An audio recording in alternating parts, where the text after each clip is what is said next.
কিছুক্ষণ আগেই ঘটল ভয়ঙ্কর ভূমিকম্প।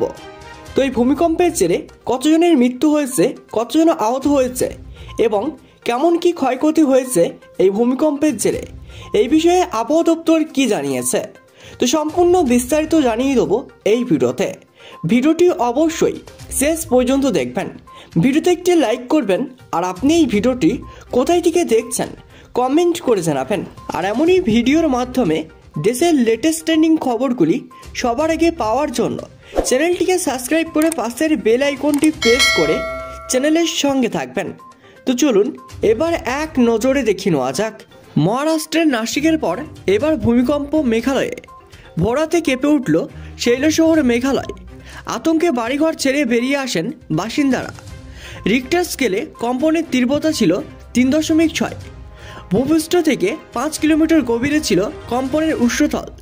তবে এখনও হতাহতের কোনো খবর পাওয়া যায়নি। ভারত বাংলাদেশের সীমান্তের তুরাতে অনুভূতি হয়েছে এই কম্পন। তুরার ভূপৃষ্ঠ থেকে 5 কিলোমিটার গভীরে ছিল কম্পনের উৎসস্থল।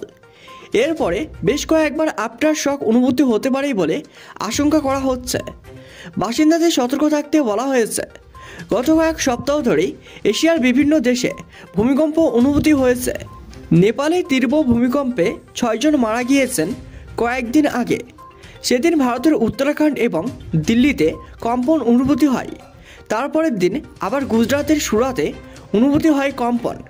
এরপরেই মহারাষ্ট্রের নাসিকে এবং তার পরের দিন মেঘালয়ে কম্পন অনুভূতি হয়েছে।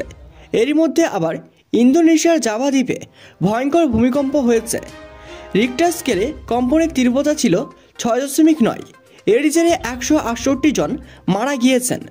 অসংখ্য বাড়িঘর ভেঙে পড়েছে। আহত হয়েছেন শতাধিক।